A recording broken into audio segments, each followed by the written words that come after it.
আজকে আমরা করব কলাম এবং স্ট্রাকচার চ্যাপ্টার থেকে একটা অঙ্ক সলভ করব।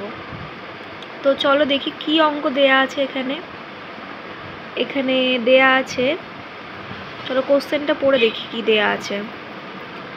A struct 2.50 meters long is 60 mm in diameter.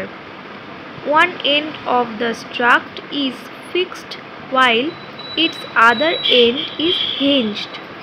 Find the self-compressive load for the member using Euler's formula, allowing a factor of safety of 3.5.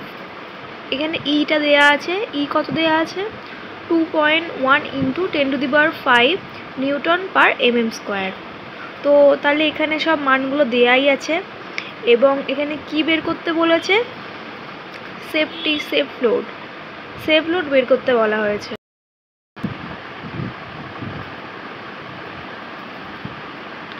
তাহলে ফার্স্টে শুরু করার আগে আমরা ফার্স্টে একটা লাইন লিখে নেব, যেটা হিঞ্জ এর কথা বলা আছে সেটা আমরা এখানে লিখে নেব আগে। তো কি লিখবো এখানে, since one end of the struct is fixed, আর কি বলা আছে, and the other end is hinged.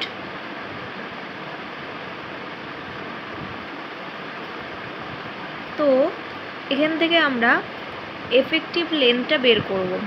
Effective length বলতে এলটা বের করব। তো এখানে লিখব ইফেক্টিভ লেন্থ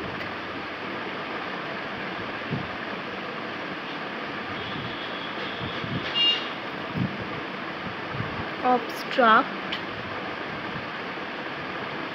এটা কি দিয়ে ডিনোট করা হয়, এল দিয়ে ডিনোট করা হয়। তো এল ইজ ইকাল টু L/√2। এখানে এল কত বলা আছে, এখানে দেয়া আছে 2.50 metre.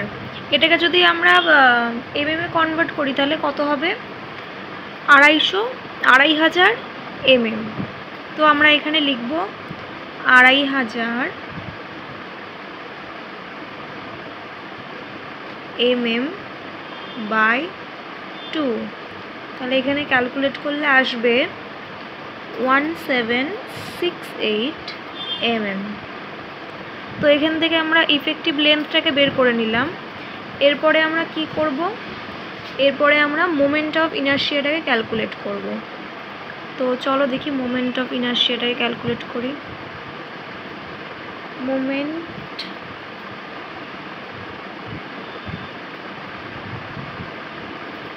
of inertia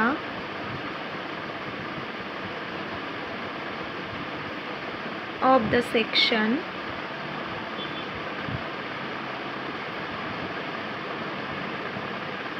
moment of ইনার্শিয়াকে আমরা আই দিয়ে ডিনোট করি। তো আই ইজ ইকাল টু যে সূত্রটা আছে সূত্রটাকে বসাবো। সেই সূত্রটা কি, সূত্রটা হচ্ছে পাই ইন্টু d⁴/64। তো আমরা সূত্রটাকে এখানে লিখব পাই ইন্টু d⁴/64। তো এখানে পাই এবং ডি কত বলা আছে, ডি এখানে হবে হচ্ছে 60 দেয়া আছে ডায়ামিটার 60 যেহেতু বলা আছে সেই মানটাকেই আমরা এখানে ডিতে বসিয়ে দেব। তো 60⁴/64। তো এটা ক্যালকুলেট করলে আমরা পাবো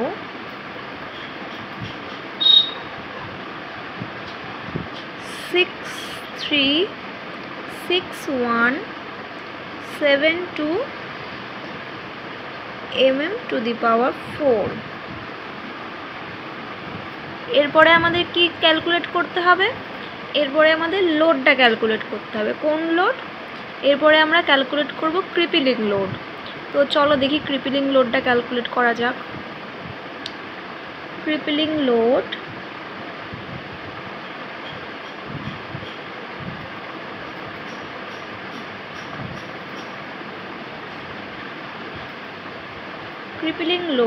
ক্রিপিলিং লোডকে আমরা পি দিয়ে ডিনোট করে থাকি। পি ইজিক্যাল টু, এর সূত্রটা কি? এর সূত্রটা হচ্ছে pi square E I by L square. তো সবকটা মানই আমরা এখানে জানি, বসিয়ে দেব মানগুলো। পাই স্কোয়ার ইন্টু ই তো আমাদের কোশ্চেনেই বলা আছে, তো আমরা এখানে এই এর মানটাকেই বসিয়ে দেব।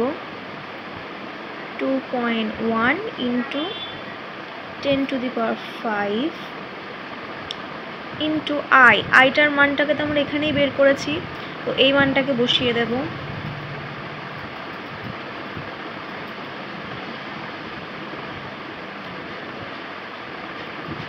এবং এল এর মানটাকেও তো আমরা এখানে বের করেছি, ইফেক্টিভ লেন্থ, তো এই মানটাকেও আমরা বসিয়ে দেব।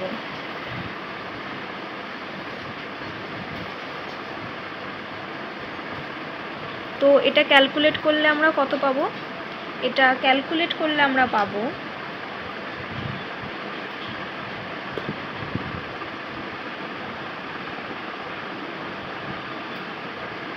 421820 Newton.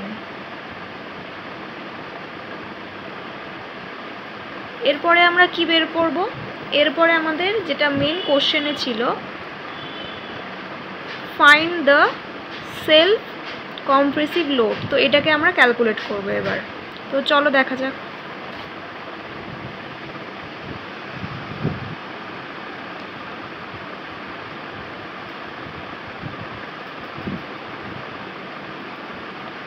Self load is equal to, self লোডকে আমরা কিভাবে বের করতে পারি? সেলফ লোডকে আমরা একটা সূত্রের সাহায্যে বের করতে পারি। সেটা কি? সেটা হচ্ছে ক্রিপলিং লোড বাই এফওএস। এফওএস অর্থাৎ ফ্যাক্টর অফ দ্য সেফটি। তো চলো দেখি। ক্রিপলিং লোড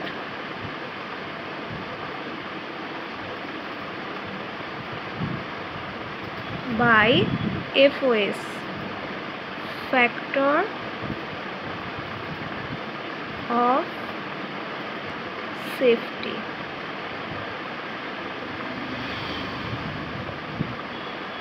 তো এটা তো দুটো মানই আমাদের জানা আছে, কোশ্চেনের মধ্যেই দেয়া আছে। তো ক্রিপলিং লোডটা তো আমরা আগেই বের করেছি, এটা হচ্ছে ক্রিপলিং লোড। এবং এফওএস ফ্যাক্টর লোডটা যেহেতু কোশ্চেনেই দেয়া আছে, এই যে allowing A factor of safety 3.5, তো এটাকেই আমরা বসিয়ে দেব।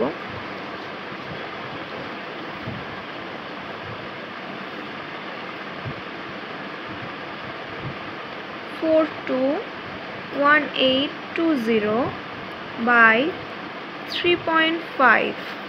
তো এখান থেকে ক্যালকুলেট করলে কি আসবে? 120520। এর একক কি হবে? লোডের একক নিউটন।